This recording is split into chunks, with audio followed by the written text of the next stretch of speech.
जब मंगलवार की शाम शारदा सिन्हा की आवाज हमेशा के लिए खामोश हो गई तो ऐसा लगा कि हमारे लोकगीतों का इतिहास का एक बड़ा अध्याय खत्म हो गया।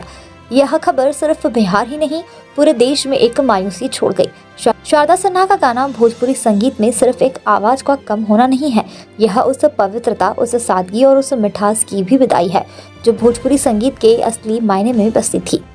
आज भोजपुरी गानों का चेहरा देखिए तो आपको अपने गांव की जगह कोई अजनबी बाजार दिखता है जहां हर कोई अश्लीलता की बोली लगा रहा है।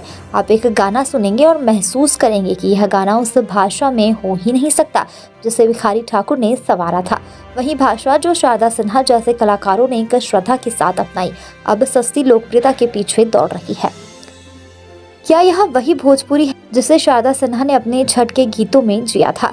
पहले पहले हम कयनी छठ सुनते ही अपने गांव की याद आने लगती थी। वो गीत कितने पवित्र और कितने सादगी भरे थे कि उन्हें सुनते वक्त एक अपार श्रद्धा महसूस होती थी।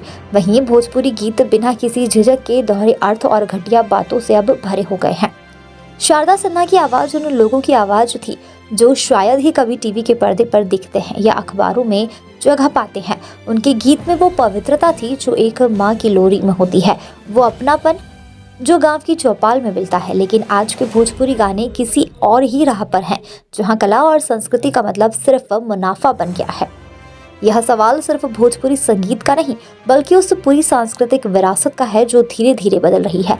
सवाल यह है कि शारदा सिन्हा जैसे कलाकार हमें क्यों याद आते हैं? क्या इसलिए कि उन्होंने हमें संस्कृति की सच्चाई दिखाई, या इसलिए उन्होंने हमें हमारी जड़ों से जोड़कर रखा?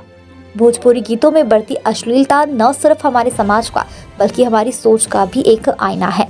हम किस तरह से संस्कृति बना रहे हैं और उस गाने वाली पीढ़ियों को सौंप रहे हैं। शारदा सिन्हा जैसी आवाज हमें संस्कृति की याद दिलाती है जो सच्चे दिल से बिना दिखावे के हमारे गांव में आज भी जिंदा है। आज शारदा सिन्हा के जाने के बाद भोजपुरी संगीत को आत्ममंथन की जरूरत है।